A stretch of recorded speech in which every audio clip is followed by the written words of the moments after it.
ನೀವು ಚಿಂತೆ ಮಾಡೋದು ಬೇಡ. ಈ ಗ್ಯಾರಂಟಿಗಳನ್ನು ಕಾಂಗ್ರೆಸ್ ಸರ್ಕಾರ ಬಹಳ ಬಲಿಷ್ಠವಾದಂಥ ಸರ್ಕಾರ ಇದೆ. ಬಿಜೆಪಿಯ ನನ್ನ ಸ್ನೇಹಿತರು ಏನೇ ಟೀಕೆ ಟಿಪ್ಪಣಿ ಮಾಡಬಹುದು. ನಿಮಗೆ ನಮ್ಮ ಸರ್ಕಾರಕ್ಕೆ ವೋಟ್ ಹಾಕಲಿಲ್ಲ ಅಂದ್ರೆ ನಾವು ಕೇಂದ್ರದಲ್ಲಿ ನಾವು ಬಿಜೆಪಿ ಸರ್ಕಾರ ಬಂದ ತಕ್ಷಣ ನಿಲ್ಲಿಸ್ತೀನಿ ಅಂತ ಹೇಳ್ಬೋದು. ಅದು ಯಾವುದು ಸಾಧ್ಯ ಇಲ್ಲ. ಇನ್ನ 4 ವರ್ಷ ಅಲ್ಲ, ಮತ್ತೆ ನಿಮ್ಮ ಆಶೀರ್ವಾದದಿಂದ ಇನ್ನ 5 ವರ್ಷಕ್ಕೆ ನಿಮ್ಮ ಸರ್ಕಾರ, ಇನ್ನ 9 ವರ್ಷಗಳ ಕಾಲ ನಿಮ್ಮ ಸರ್ಕಾರ ಇರ್ತದೆ. ನನ್ನ ಮಾತನ್ನು ತಾವು ನೆನಪಲ್ಲಿ ಇಟ್ಕೊಳ್ಬೇಕು. ನಾನೊಂದು ಮಾತು ಹೇಳಿದೆ ನಮ್ಮ ಯುವನಿಧಿ ಕಾರ್ಯಕ್ರಮಕ್ಕೆ ಬಂದಾಗ, 5 ಬೆರಳು ಸೇರಿ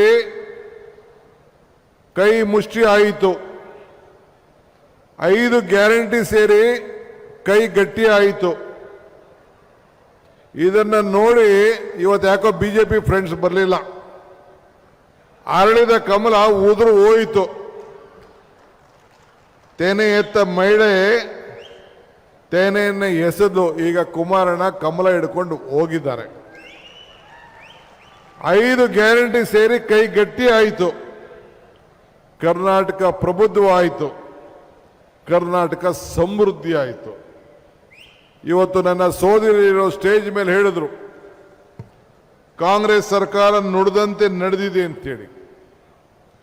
ನಮಗೂ ಹಿಂದೆ ಬಿಜೆಪಿ ಸರ್ಕಾರ ಇತ್ತು. ನಮಗೂ ಅವ್ರಿಗೂ ಏನಪ್ಪ ವ್ಯತ್ಯಾಸ ಅಂದ್ರೆ,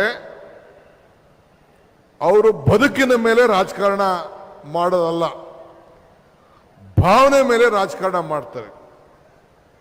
ಧರ್ಮ, ದೇವರು, ದೇವಸ್ಥಾನ ಅಂತೇಳಿ. ದೇವಸ್ಥಾನ ಯಾರ ಹಕ್ಕು ಅಲ್ಲ, ಯಾರ ಆಸ್ತಿ ಅಲ್ಲ.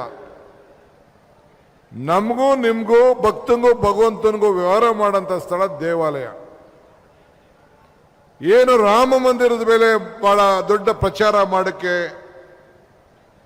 ಉಪಯೋಗ ಮಾಡಿದ್ರು. ಅಲ್ಲಿ ಅಯೋಧ್ಯೆಯಲ್ಲಿ ಪೂಜೆ ಮಾಡಲಿಕ್ಕೆ ಪ್ರಾರಂಭವನ್ನು ಮಾಡಿಕೊಟ್ಟವ್ರು ಯಾರು? ರಾಜೀವ್ ಗಾಂಧಿ ಅವರು. ಇವತ್ತು ನಾವು ರಾಜಕಾರಣದಲ್ಲಿ ಧರ್ಮ ಇರಬೇಕು, ಧರ್ಮದಲ್ಲಿ ರಾಜಕಾರಣ ಇರಬಾರ್ದು ಅನ್ನೋ ಒಂದು ಮಾತನ್ನ ನಾನು ಯಾವಾಗಲೂ ಹೇಳ್ಕೊಂಡು ನಾನು ಬರ್ತಾ ಇದ್ದೇನೆ. ಸ್ವಾದಿಷ್ಟತೆಯ ಸ್ವಾದ, ತಾಜಾತನದ ಆಹ್ಲಾದ, ಉತ್ತಮ ಆರೋಗ್ಯ ಮತ್ತು ಹೆಚ್ಚಿನ ರೋಗ ನಿರೋಧಕ ಶಕ್ತಿಯ ವೃದ್ಧಿಗೆ ಈಗ ನಿಮಗೆ ಸಿಗುತ್ತಿದೆ ಉತ್ತಮ ಗುಣಮಟ್ಟದ ಪೌಷ್ಟಿಕಾಂಶ Shri Vaidik millet health mix. ಇದು ಸಿರಿಧಾನ್ಯಗಳ ಸಂಪತ್ತು.